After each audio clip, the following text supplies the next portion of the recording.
जय श्री कृष्ण। राधे राधे। 2025 में जन्माष्टमी कब है? लोगों में जन्माष्टमी को लेकर काफी कंफ्यूजन हो गया है। उन्हें पता ही नहीं लग रहा है कि जन्माष्टमी 15 को है या 16 को। बहुत बड़ी असमंजस की स्थिति बनी हुई है। लेकिन आज हम अपने स्माइल फैमिली चैनल पर विस्तार पूर्वक आपको बताएंगे कि जन्माष्टमी 15 को है या 16 को। बस विस्तार से इस वीडियो को अंत तक जरूर देखें और सच्चे दिल से लाइक करें।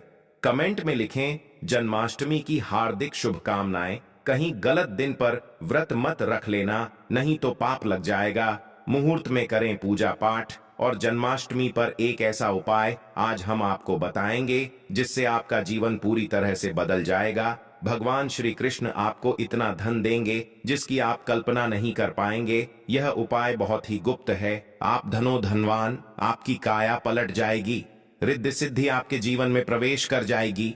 राहु दोष पितृदोष कोसों दूर होगा, मंगल दोष भी दूर हो जाएगा, यहां तक कि काल सर्प दोष भी दूर हो जाएगा। बस सुंदर सी वीडियो को जरूर देखें, आपके बिगड़ते कार्य बन जाएंगे। दोस्तों, हर साल भाद्रपद मास के कृष्ण पक्ष की अष्टमी तिथि को कृष्ण जन्माष्टमी के रूप में मनाया जाता है।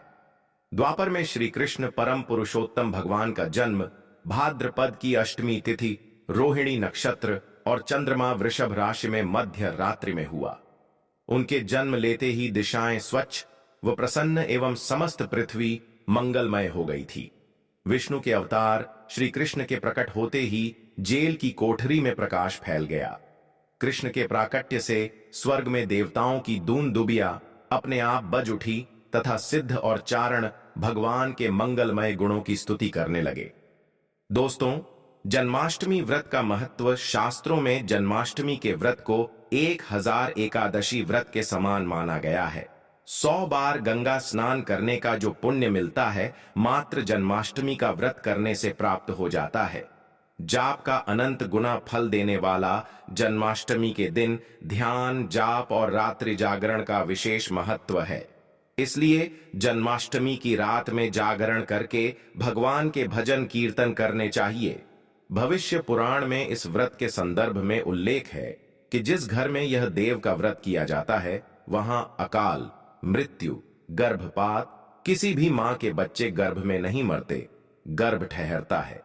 वैधव्य, दुर्भाग्य तथा कलह नहीं होती। जो एक बार भी इस व्रत को करता है, उसे श्री कृष्ण का आशीर्वाद प्राप्त होता है। वो प्राणी संसार के सभी सुखों को भोग कर विष्णु लोक में निवास करता है। जन्माष्टमी पूजन विधि। हिंदू धर्म में भगवान श्री कृष्ण की पूजा सभी संकटों से निकालकर सुख, समृद्धि और सौभाग्य का वरदान देने वाली मानी गई है। जन्माष्टमी के दिन प्रातः जल्दी उठकर स्नान आदि से निवृत्त होकर स्वच्छ वस्त्र धारण करें। इसके बाद पूर्व या उत्तर की ओर मुख्य करके व्रत का संकल्प लें। अगर नॉर्थ ईस्ट में भगवान कृष्ण को लगाया जाए तो आप अपने जीवन में धर्म युद्ध में खड़े हैं, कर्म क्षेत्र में खड़े हैं, तो वहां आपकी जीत सुनिश्चित है और आपकी जितनी भी परेशानियां हैं उन्हें कान्हा दूर कर देते हैं। माता देवकी और भगवान श्री कृष्ण की मूर्ति या चित्र पालने में स्थापित करें। पूजन में देवकी वासुदेव, बलदेव, नंद, यशोदा आदि देवताओं के नाम जपें। रात्रि में 12 बजे के बाद श्री कृष्ण का जन्मोत्सव मनाएं। दोस्तों, जन्माष्टमी पर कान्हा को पीले चंदन या फिर केसर का तिलक जरूर लगाएं। साथ ही साथ उन्हें मोर का मुकुट और बांसुरी जरूर अर्पित करें। लड्डू गोपाल को पंचामृत से अभिषेक कराकर भगवान को नए वस्त्र अर्पित करें एवं झूला झुलाएं। तुलसी डालकर माखन मिश्री व धनिये की पंजीरी का भोग लगाएं। तत्पश्चात आरती करके प्रसाद को वितरित करें। दोस्तों, कृष्ण जन्माष्टमी कब है? हर साल जन्माष्टमी की तिथि को लेकर कंफ्यूजन रहता है। आइए जानते हैं साल 2025 में जन्माष्टमी कब है। पूजा का शुभ मुहूर्त, पूजा विधि, महत्व और दिन। देखिए, अष्टमी तिथि कब से कब तक रहेगी। जन्माष्टमी तिथि व शुभ मुहूर्त नोट करें। 2025 में कृष्ण जन्माष्टमी 15 अगस्त को मनाई जाएगी। अष्टमी तिथि आरंभ होगी 15 अगस्त को रात्रि 11:49 पर और अष्टमी तिथि समाप्त होगी 16 अगस्त रात्रि 9:34 पर।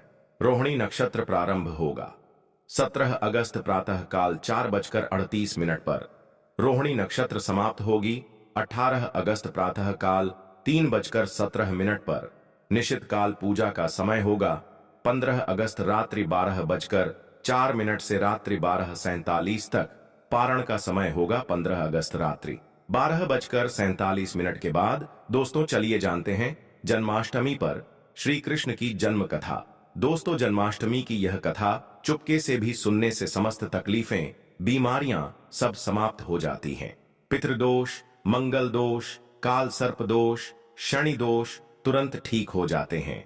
आइए सुनते हैं जन्माष्टमी की कथा। दोस्तों पौराणिक कथाओं के अनुसार भाद्रपद महाकृष्ण पक्ष की अष्टमी तिथि को भगवान कृष्ण ने माता देवकी की 8वीं संतान के रूप में जन्म लिया था। कृष्ण जी का जन्म मथुरा में कंस के कारागार में हुआ था।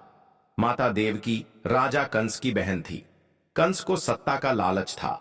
उसने अपने पिता राजा उग्रसेन की राजगद्दी छीनकर उन्हें जेल में बंद कर दिया था और स्वयं को मथुरा का राजा घोषित कर दिया था। राजा कंस अपनी बहन देवकी से बहुत प्रेम करते थे।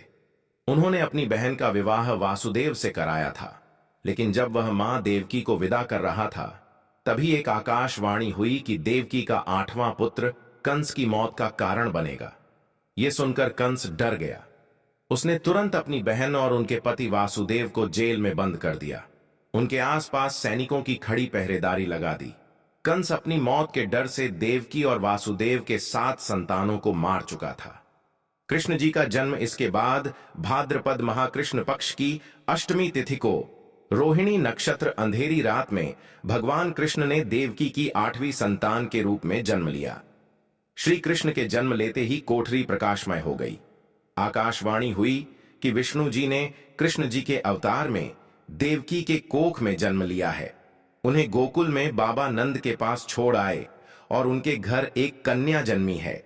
उसे मथुरा लाकर कंस को सौंप दें। कान्हा चले गोकुल धाम। आकाशवाणी सुनते ही वासुदेव के हाथों की हठ खड़ी खुल गई। सभी पहरेदार सोने लगे। कान्हा को एक टोकरी में बाल गोपाल को रखकर सिर पर रख लिया और गोकुल की ओर चल पड़े। कान्हा को गोकुल धाम ले जाने में वासुदेव को कई मुसीबतों का सामना करना पड़ा। यमुना नदी कृष्ण जी के चरणों को स्पर्श करने के लिए उफान पर आ गई, लेकिन चरण स्पर्श के बाद वो फिर से शांत पड़ गई। वो कान्हा को बाबा नंद के पास छोड़ आए और गोकुल से कन्या को लेकर वापस लौट आए। जेल अपने आप बंद हो गया और उनके हाथों में हथकड़ियां लग गई। कन्या के रोने की आवाज सुनते ही सभी पहरेदार उठ गए। कंस बंदी गृह आया। वो कन्या को देवकी और वासुदेव की 8वीं कन्या समझ उसे मारने चला, लेकिन वो आकाश में उड़ गई। और फिर से आकाशवाणी हुई कि कंस को मारने वाला अब इस दुनिया में पैदा हो चुका है। बाबा नंद और उनकी पत्नी मां यशोदा ने कृष्ण जी का पालन पोषण किया। राजा कंस ने कृष्ण जी का पता लगाकर उन्हें मारने की खूब कोशिश की, लेकिन कंस की सारी कोशिशों विफल हुई और कृष्ण जी को कोई मार नहीं सका। अंत में श्री कृष्ण ने कंस का वध किया। राजा उग्रसेन को फिर मथुरा की राजगद्दी सौंप दी। इस तरह से जन्माष्टमी की व्रत कथा पूरी हुई। दोस्तों आगे बढ़ने से पहले कमेंट बॉक्स में अपनी राशि भी डाल दीजिएगा। यदि हमारे पास कोई उपाय होगा तो वो आकर हम आपके कमेंट के रिप्लाई में बता देंगे। दोस्तों जन्माष्टमी पर भूल कर भी ना करें। ये गलतियां तुलसी को लेकर ना करें।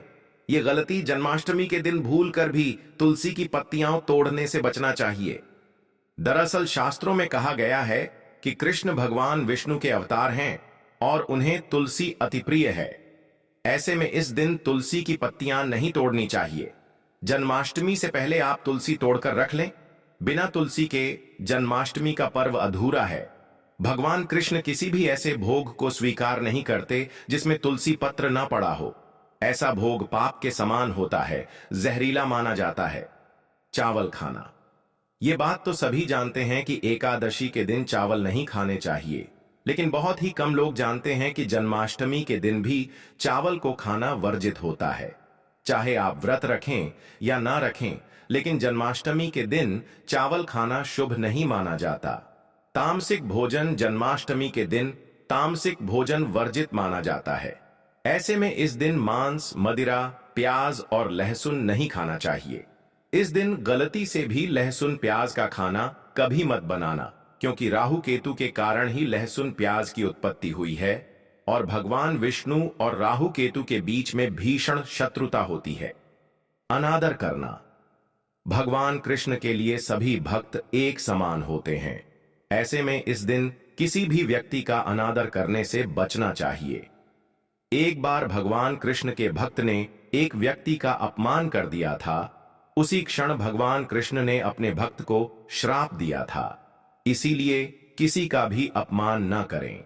गाय को सताना। गाय भगवान कृष्ण को बहुत ही प्रिय है, क्योंकि कृष्ण अवतार में उनका पालन पोषण एक ग्वाले के घर में हुआ था। ऐसे में जन्माष्टमी के दिन किसी भी गाय और बछड़े को भूलकर भी नहीं सताना चाहिए।